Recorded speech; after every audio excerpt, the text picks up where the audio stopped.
അല്ലാഹുവിന്റെ റസൂലിനെ വിടുന്ന അത്ഭുതമായി കിസ്റയെയും കൈസറിനെയും വിറപ്പിച്ച ഉമർ ഇബ്നുൽ ഖത്താബ്. ഇബ്ലീസിന് പോലും ഉമറിനെ പേടിയാ, ഇബ്ലീസിന് പോലും ഉമറിനെ പേടിയാ. ആ ഉമറിനെ കരയിപ്പിച്ച ചെറുപ്പക്കാരൻ ആരാണല്ലോ?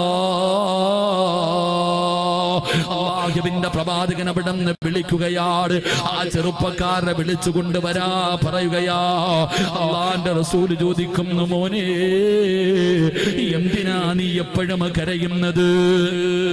എപ്പോ നോക്കിയാലും നീ കരച്ചലാണല്ലോ, എന്തേ നിനക്ക് സംഭവിച്ചത്? ആ ചെറുപ്പക്കാരൻ പറയുന്നു, യാ റസൂലല്ലാഹ്, അല്ലാഹുവിന്റെ നബിയേ, എന്റെ ജോലി എന്തായിരുന്നെന്നറിയുമോ നബിയേ? എന്റെ ജോലി എന്തായിരുന്നെന്നറിയുമോ? എന്റെ നാട്ടിൽ ആരെങ്കിലും മരണപ്പെട്ടാൽ മയ്യത്ത് കുളിപ്പിച്ചു കഫം പൊതിഞ്ഞ് പള്ളിയിൽ കൊണ്ടുപോയി നിസ്കാരം കഴിഞ്ഞിട്ട് ആ ജനാസ പള്ളിപ്പറമ്പിൽ കൊണ്ട് കബറടക്കുമല്ലോ. ആ കബറിന്റെ ചാരത്ത് നിന്ന് അവസാനം പോകുന്നത് ഞാനാണ് നബിയേ. കബറിന്റെ ചാരത്ത് നിന്ന് അവസാനം പോകുന്നത് ഞാനാ. എന്തിനെന്നറിയുവോ? ഒരടയാളം വെക്കുകയാണ്. കബർ തിരിച്ചറിയുന്നതിന് വേണ്ടി ഒരടയാളം വെച്ചിട്ടാണ് ഈ ചെറുപ്പക്കാരൻ തിരിച്ചു പോകുന്നത്. പാതിരാത്രി എല്ലാവരും ഉറങ്ങിക്കഴിയുമ്പോ മണ്ണ് കുഴിക്കുന്ന ഒരു ആയുധവും എടുത്തുകൊണ്ട് അടയാളം വെച്ച കബറിന്റെ ചാരത്ത് പാതിരാത്രി കിടന്നു വന്നിട്ട് മണ്ണ് വെട്ടി മാറ്റുകയാ, പലകയെടുത്ത് മാറ്റുകയാ. കബറിന്റെ അകത്തിറങ്ങിയിട്ട് ആ മയ്യത്തിന്റെ ശരീരത്ത് പൊതിഞ്ഞിരിക്കുന്ന വെള്ളത്തുണിയുണ്ടല്ലോ, ആ കഫം തുണി അടിച്ചെടുക്കുകയാ. മയ്യത്തിന്റെ ശരീരത്ത് കിടക്കുന്ന കഫം തുണികൾ അടിച്ചെടുക്കുകയാണ്. എന്നിട്ട് പഴയതുപോലെ പലകയെടുത്ത് നിരത്തി മണ്ണിട്ട് മൂടിയിട്ട് ഇത് ഞാൻ കഴുകി വൃത്തിയാക്കി കിട്ടുന്ന പൈസയ്ക്ക് വിറ്റുകളയും നബിയേ, ഞാൻ കള്ളനാണ് നബിയേ. എന്റെ നാട്ടിലെ ഖബർസ്ഥാനിൽ കിടക്കുന്ന മയ്യത്തുകളിൽ പലരും നഗ്നരാണ് നബിയേ. അല്ലാഹുവിന്റെ പ്രവാചകന്റെ മുന്നിൽ അവിടുന്ന് കരഞ്ഞുകൊണ്ട് പറയുമ്പോ റസൂലുള്ളാഹി തങ്ങൾ പറഞ്ഞു, പടച്ചവൻ നിനക്ക് പുറത്തു തരട്ടെ. പക്ഷേ ചെറുപ്പക്കാരൻ നിന്ന് നിലവിളിക്കുകയാണ്. അല്ലാഹുവിന്റെ റസൂലിന്റെ മുന്നിൽ നിന്നുകൊണ്ട് ഈ ചെറുപ്പക്കാരൻ പിന്നെയും കടന്ന് കരയുകയാ. മുത്തുനബി ചോദിച്ചു, നീ എന്തിനാ കരയുന്നത്? യാ റസൂലല്ലാഹ്, ഈ പാപമല്ല നബിയേ, ഈ ഭൂമിയിൽ ഏറ്റവും വലിയ പാപം ചെയ്തവൻ ഞാനാണ് നബിയേ. എന്നെക്കാളും ഒരു പാപി ഈ ഭൂമിയിലില്ല, ഞാൻ അത്രയും വലിയ വൃത്തികെട്ടവനാണ് നബിയേ. അല്ലാഹുവിന്റെ റസൂല് ചോദിക്കുന്നു, എന്തു പാപമാ നീ ചെയ്തത്? അല്ലാഹുവേ, അത്രയും വലിയ എന്തു പാപമാ ചെയ്തത്? യാ റസൂലല്ലാഹ്, എന്റെ നാട്ടിലൊരു സ്വാലിഹത്തായ യുവത്വത്തിന്റെ നടുവിലൂടെ നടന്നു പോകുന്ന സുന്ദരിയായ ഒരു പെണ്ണു മരിച്ചു നബിയേ. എനിക്ക് അവളോട് വല്ലാത്ത സ്നേഹമുണ്ടായിരുന്ന പെണ്ണാ. ഒരു ചെറുപ്പക്കാരിയായ പെണ്ണു മരിക്കുകയാണ്. അവളുടെ മയ്യത്തും ഇതുപോലെ പള്ളിയിൽ കൊണ്ടുപോയി കബറടക്കി അടയാളം വെച്ചിട്ട് ഞാൻ എന്റെ വീട്ടിലേക്ക് കടന്നു വന്നു. പാതിരാത്രി സാധാരണ പോകുന്നത് പോലെ കബറിന്റെ ചാരത്ത് ചെന്ന് മണ്ണ് വെട്ടി മാറ്റുകയാ, പലകയെടുത്തു മാറ്റുകയാ. കബറിന്റെ അകത്തിറങ്ങി നബിയേ, കഫം തുണികൾ അടിച്ചെടുത്തു നബിയേ. എന്നിട്ട് ഞാൻ പഴയതുപോലെ കബറാക്കിയിട്ടു മീസാങ്കല്ലുകൾ നിരത്തി വെച്ചിരിക്കുന്ന മൈലാഞ്ചിച്ചെടികളുള്ള ആത്മാക്കളുടെ ലോകമായ ആ ഖബർസ്ഥാനിലൂടെ മുന്നോട്ട് നടക്കുമ്പോ യാ റസൂലല്ലാഹ്, ഖബറിന്റെ അകത്ത് ഒരു നൂൽബന്ധം പോലുമില്ലാതെ, ഒരു വസ്ത്രത്തിന്റെ അംശം പോലുമില്ലാതെ ഖബറിനകത്ത് കിടക്കുന്ന പെണ്ണിനെ എനിക്ക് ഓർമ്മ വന്നു നബിയേ. എനിക്ക് അവളോട് മോഹം തോന്നി നബിയേ. രണ്ടാമതും ഖബറിന്റെ ചാരത്ത് പോവുകയാ. പടച്ചവനെ, മണ്ണ് വെട്ടി മാറ്റി, പലകയെടുത്തു മാറ്റി, ഖബറിന്റെ അകത്തിറങ്ങുകയാ. ആ കബറിന്റെ അകത്ത് നഗ്നയായി കിടക്കുന്ന പെണ്ണിനെ എനിക്ക് കണ്ടപ്പോ എനിക്ക് വികാരം തോന്നി നബിയേ. ഞാൻ ആ പെണ്ണിന്റെ മയ്യത്തിനെ കേറി പിടിച്ചു നബിയേ. ഉമർതങ്ങളെ ബോധം കെട്ട് വീഴുകയാ, ബോധം കെട്ട് വീഴുകയാ. അള്ളാന്റെ റസൂല് തളർന്നു പോയി. പ്രവാചകന്റെ കണ്ടതങ്ങൾ നിറഞ്ഞു ഒഴുകുകയാണ്. എന്തൊരു പാപവാ അല്ലാ, എന്തൊരു പാപവാ അല്ലാ. കബറിനകത്ത് കിടന്ന് മയ്യത്തിനെ പോലും വ്യഭിചരിച്ചവരാ ഈ ചെറുപ്പക്കാരൻ. അല്ലാഹുവിന്റെ റസൂലിന്റെ മുന്നിൽ പൊട്ടിക്കരന്നുകൊണ്ട് ചോദിക്കുന്നു, നബിയേ യാ റസൂലല്ലാഹ് ഫഹല്ലി മിനത് തൗബ, എനിക്കല്ല പുറത്തു തരുവോ നബിയേ, എനിക്കല്ല പുറത്തു തരുവോ നബിയേ. പ്രവാചകൻ അവിടെന്ന് പറഞ്ഞു കൊടുത്തു, കരയടാ. പാതിരാത്രി എഴുന്നേറ്റ് പടച്ച റബ്ബിന്റെ മുന്നിൽ കിടന്ന് കരയാ. മുത്തുനബി പറയുമ്പോ മഹാനായ സയ്യിദുനാ ഉമർ ഇബ്നുൽ ഖത്താബ് റളിയല്ലാഹു തആല അൻഹു അവിടെന്ന് ചോദിക്കുന്നു, യാ റസൂലല്ലാഹ് മുത്തുനബിയേ, ഇവനല്ല പുറത്തു കൊടുക്കുമോ നബിയേ, ഇവനല്ല പുറത്തു കൊടുക്കുമോ നബിയേ.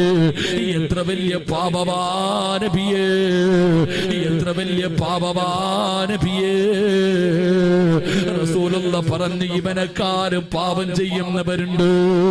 ഈ പള്ളിപ്പറമ്പിൽ കിടക്കുന്ന മയ്യത്തിനെ വ്യഭിചരിച്ചവനെക്കാളും വൃത്തികെട്ടവൻ ഇവിടെ ഇരിപ്പുണ്ട്. ആ വ്യഭിചരിച്ചവൻ അല്ലാഹുവിനോട് തൗബ ചെയ്താൽ അവന്റെ പാപം അല്ലാഹു പൊറുക്കുമല്ലോ.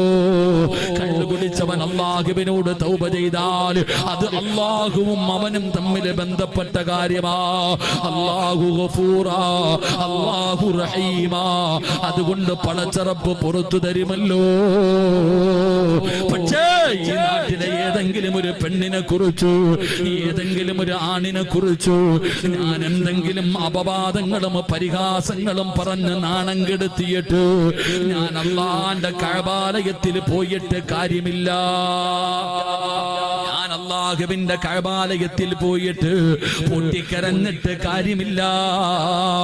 ആരെയാണോ പറഞ്ഞത്, ആരെയാണോ പറഞ്ഞത്, അതുകൊണ്ടാണ് ഹജ്ജിനും ഉംറയ്ക്കും പോകുന്നവര് യഥാ പള്ളിയിൽ വെള്ളിയാഴ്ച ജുമാ നമസ്കാരം കഴിഞ്ഞ് എഴുന്നേറ്റ് നിന്നിട്ട് ചോദിക്കുമല്ലോ, ഞാൻ ആരുടെയെങ്കിലും മനസ്സ് വേദനിപ്പിച്ചിട്ടുണ്ടെങ്കിൽ എനിക്ക് പൊരുത്തപ്പെട്ട് തരണേ.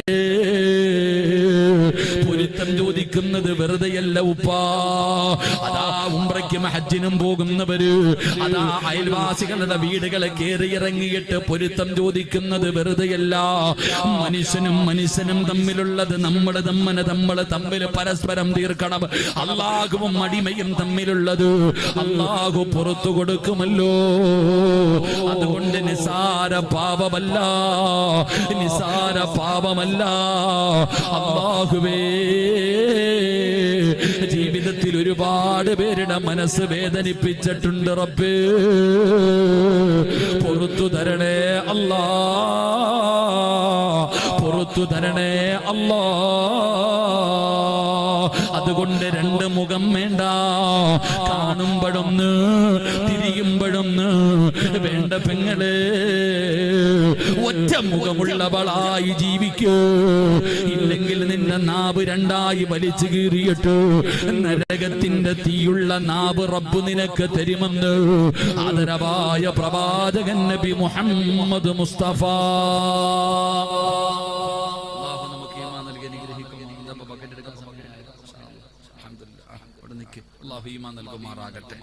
കാണുമ്പോ എന്തൊരു സന്തോഷം എന്നറിയോ, ചിരിക്കുമ്പോ തിരിയുമ്പോ പറയും ഇവനെക്കാരും. കാണുമ്പോ വലിയ ചിരിയും കളിയും ഒക്കെ അങ്ങോട്ട് തിരിഞ്ഞു കഴിയുമ്പോ രണ്ട് മുഖമുള്ള ആൾ, രണ്ട് മുഖമുള്ളവർ അങ്ങനെ ഒരിക്കലും ആകരുത്. എന്റെ പ്രിയപ്പെട്ട സഹോദരങ്ങളെ, അവനക്ക് നാളെ പരലോകത്ത് കടന്നു വരുന്നവരുടെ മൂന്നാമത്തെ വൃത്തികെട്ടവൻ അങ്ങനെയുള്ളവരാണ്. അല്ലാഹു നമ്മളെ കാത്തിരക്ഷിക്കുമാറാകട്ടെ, അല്ലാഹു നമ്മളെ കാത്തിരക്ഷിക്കുമാറാകട്ടെ. ഞാൻ ചെയ്താൽ, പള്ളിയിലെ ഖതീബ് എന്തെങ്കിലും തെറ്റ് ചെയ്താൽ അത് അല്ലാഹു അദ്ദേഹം തമ്മിൽ തീർത്തോളും, നീ കണക്ക് പറയണ്ട. പള്ളിയുടെ സെക്രട്ടറി എന്തെങ്കിലും ചെയ്തിട്ടുണ്ടെങ്കിൽ സെക്രട്ടറി അള്ളാഹി തമ്പി തീർക്കും, നീ പേടിക്കണ്ട, നിന്നോട് അല്ല ചോദിക്കത്തില്ല. നീ ചെയ്താൽ നിന്നോട് ചോദിക്കും, സെക്രട്ടറിയോട് അല്ല ചോദിക്കത്തില്ല. അതുകൊണ്ട് മറ്റുള്ളവർ നിങ്ങൾ പലരും പറയുന്ന ഒരു കാര്യം ഉസ്താദേ അവള് ചെയ്തിട്ടല്ലേ ഞാൻ പറഞ്ഞു, അതാ ചോദ്യം. നിങ്ങൾ പറയുന്ന ഒരു ന്യായം എന്താ? ഇതൊരു നിസ്സാരം ഉദാഹരണം പറഞ്ഞ ഇവിടെ കല്യാണം മുടക്കികളൊക്കെ ഉണ്ട്. കല്യാണം മുടക്കികളുണ്ടോ? ഉണ്ടോ? ഏറ്റവും ഇന്ന ഒരു ഉദാഹരണം ഞാൻ പറയാം. അതിപ്പോ നെടുമങ്ങാടുകാരനല്ല, സ്ഥലം ഞാൻ പറയണില്ല. ഒരു ചെറുപ്പക്കാരൻ പോയി ഒരു പെണ്ണ് കണ്ടു. അവന് പെണ്ണിനെ ഇഷ്ടപ്പെട്ടു. അങ്ങനെ തിരിച്ച് വീട്ടിലേക്ക് വന്നപ്പോ ഈ പെണ്ണിന്റെ ഉമ്മയുടെ സഹോദരൻ ഈ പയ്യനെ കുറിച്ച് അന്വേഷിക്കാൻ വരും. അങ്ങനെ അന്വേഷിക്കാൻ വന്ന് ആദ്യം കണ്ട ജംഗ്ഷനിൽ വന്നിറങ്ങി. ആദ്യം കണ്ട ഒരു ബേക്കറിക്കകത്ത് കയറി. എന്നിട്ട് അവനോട് ആ കടയിൽ ഒരു വാപ്പ ഉണ്ട്, ആ വാപ്പാന്റെ അടുത്ത് ഞാൻ ആ വാപ്പയുടെ ഇറച്ചി തന്നെയാന്ന് പറയരുത്, ഒരു ഉദാഹരണം, അതാ ഞാൻ സ്ഥലമൊന്നും പറയാതെ.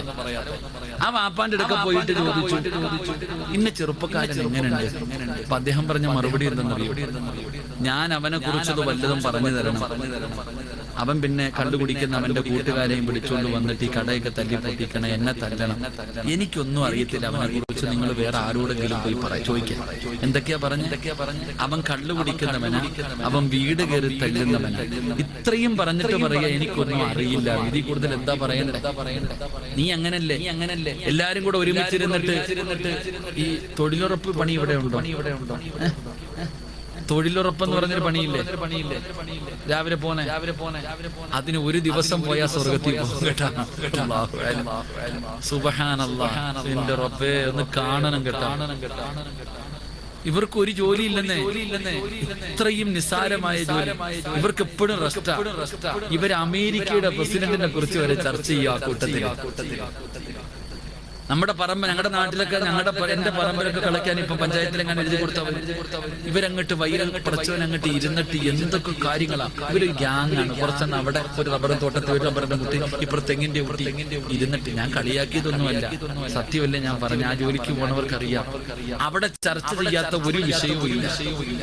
എന്നിട്ട് അവസാനം എന്താ, നമ്മൾ എന്തിനാ വല്ലവരുടെ ഇറച്ചി തിന്നുന്നത്? എല്ലാം പറഞ്ഞിട്ടാ പറയണത്. ഒന്ന് ആലോചിച്ച് നോക്കേണ്ട പെങ്ങളെ. അള്ളാഹു കാത്തിരക്ഷിക്കുമാറാകട്ടെ.